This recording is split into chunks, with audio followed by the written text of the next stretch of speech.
It was after a big museum show, her first museum show. I was in an elevator and going down, and the voice says, or asks, Mel, what do you love more than anything in the world? And I said, well, I love to make things with my hands. I just love doing that.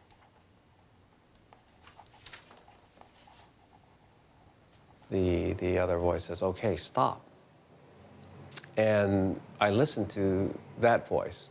By stopping, I was able to flow free in the world again, not being held by some delusional idea of what it meant to be an artist. And I felt free to listen to other voices, other ideas that were in the world. It happened on Detroit's east side, the 2100 block of Springle. You are watching one of the most intense fires of this Devil's Night. The target, an abandoned home. For nearly 2.5 hours, city firefighters struggled with low water pressure and a roaring blaze.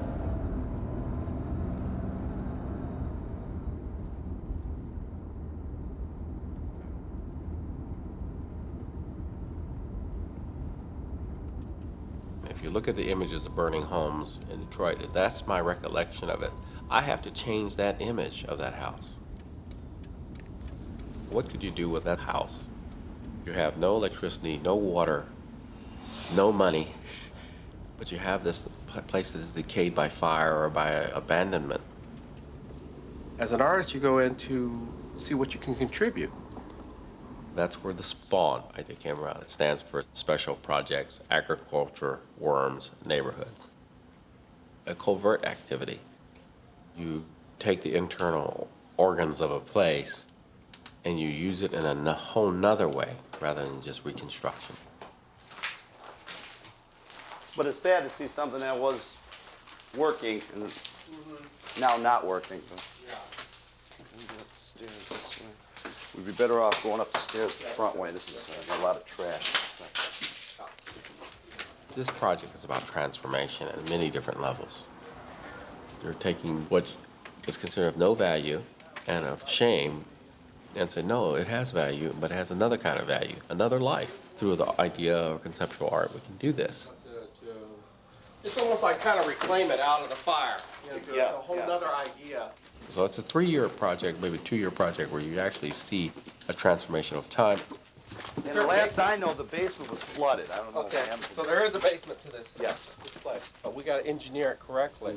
So you can work in one half, and the whole house can just swing aside, and the basement is revealed. Take a whole house, put it on a pivot, so the whole house can spin aside, and underneath is all this activity in the basement of raising earthworms or fishing worms. Devil's Night crawlers that you can sell to the large fishing population. Where it could really help and transform the vision of Detroit in a very positive way. Right. My contribution is twofold. To create something that can be living after I'm gone, or I'm not part of it, so it can be returned to the neighborhood. And at the same time, reclaim an icon from what it has been depicted now as.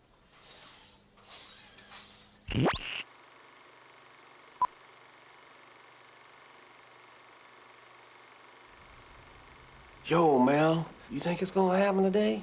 I hope so. Hey, guy, Gerald's been here all day. Is it gonna happen soon? Maybe. What you guys doing?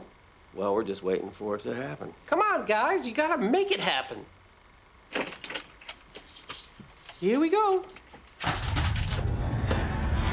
Gerald, you're the hardest working man around. How is it today? Man, I'm one happy ass. Big fat worm's the sort where all those rich people's delicate roses fade into black. Making art, I think, is not about one track, not one method. But the diversity of mediums and techniques is minor. But the diversity of ideas and how they survive and the methods they are transmitted is very important.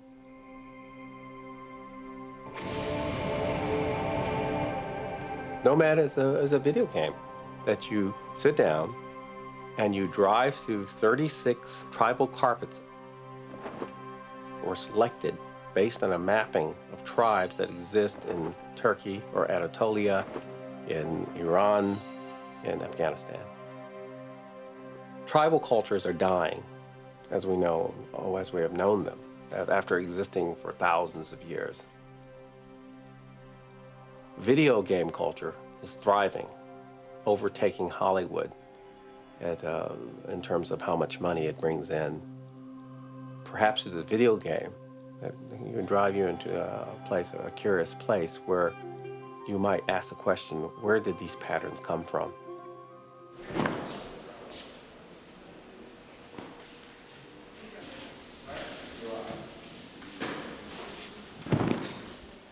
It's moving around. Felt like to have the installation occur with the real tribal rugs was a way of allowing peripheral information to float back into your head as you would turn away from the game. There's a real world of rugs and people there as well. It's a prayer rug, so we want to make sure it's pointing in the right direction. East. It's creating a layered environment. Originally, Mel kind of gave us the concept of what to do in the whole driving game aspect and stuff. Only he really didn't know what all it was going to entail. Halfway. He gave us specific rugs that he wanted us to use, and using software, we developed these abstract obstacle courses. This gave us an opportunity to just sort of make these abstract, colorful, make-believe worlds where there really was no rules other than just sort of respect the symbolism and the patterns in the carpet and just kind of go crazy from there.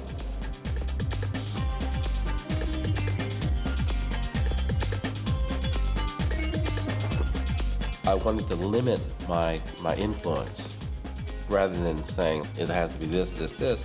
I said sort of see this, but you do not have to be held to that. Because if we're going to make art, it should be liberating.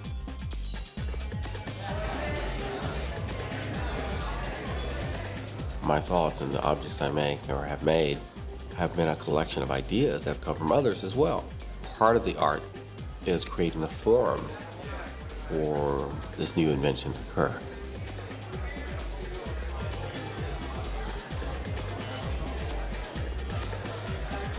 Nomad is a digital reweave of patterns that have been around for thousands of years that we may know nothing about. But perhaps in the video game, we might have that again, the desire to respect what they might have been, more than just decoration, because they are about people.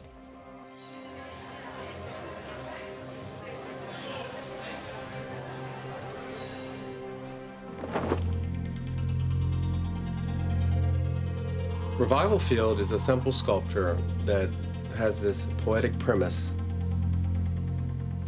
In Michelangelo's days, he would have a block of marble, and he would have an image in his mind, incredible images in his mind, and he would take the chisel and carve away until we see something as remarkable as David. In our contemporary times, our materials have changed. Our materials are still marble, but they also can be stuff that we never dreamed of using. In this case, toxic earth. It is the sculpting of an ecology from one near death or one that is decayed or dead into one that is living.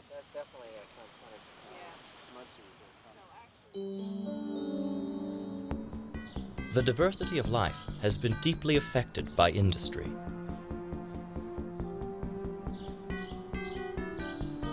The smelting of metals, such as zinc, cadmium, lead, and copper, produces particulates, sometimes invisible to the eye, which contaminate the environment. These metal particulates weaken and destroy many forms of life. Long after the smelting is complete, pollution remains in the soil. There have been no viable solutions to this problem until the Revival Field project, which proved an existing theory. Special plants, called hyperaccumulators, are introduced into the barren landscape. The metal in the soil would kill most plants, but the hyperaccumulators thrive, pulling the metals into their stems and shoots. When the plants mature, they are harvested. The plants are then burned in reclaiming furnaces. This process yields metal purer than high-grade ore, which can be resold. The continuation of this process cleans the soil and allows life to return to the environment. This renewed ecology is the completion of a work of art.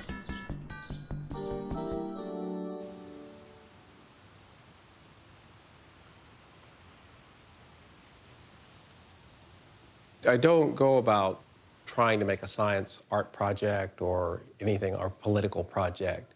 I think it has to be driven by some kind of poetry. That poetry of plants having the capacity to transform a system was amazing enough. And it was also driven by pragmatism. I think you have to have both. It has the little red cast on it at the base, but I don't know if that is.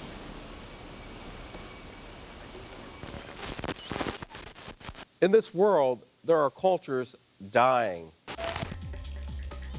and some cultures thriving.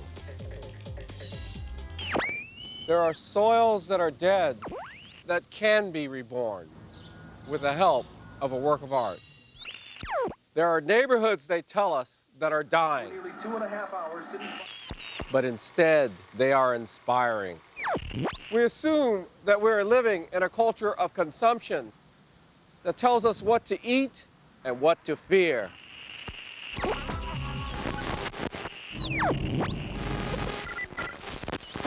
But it's not all that.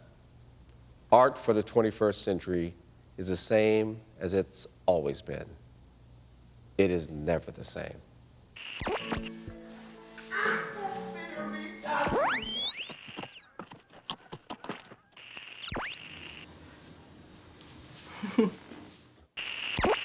You know, normally I like to use artificials, but if I'm going after that big lunker or that ornery wall-eyed pike up here in the Great Lakes, I like to use the biggest, baddest worm of them all, Devil's Night Crawlers, direct from Detroit City.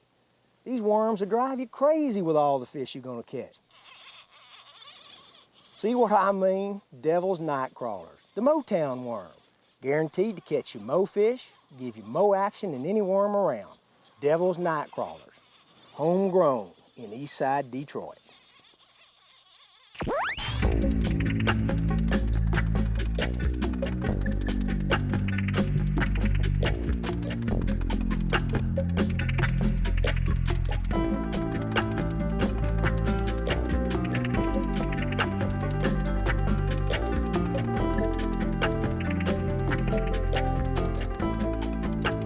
Order a 2-tape set of Art 21, Art in the 21st Century, on video cassette, or the companion book to the program, call PBS Home Video at 1-800-PLAY-PBS. To learn more about Art 21, Art in the 21st Century, and to download the free teacher's guide, please visit PBS online at pbs.org.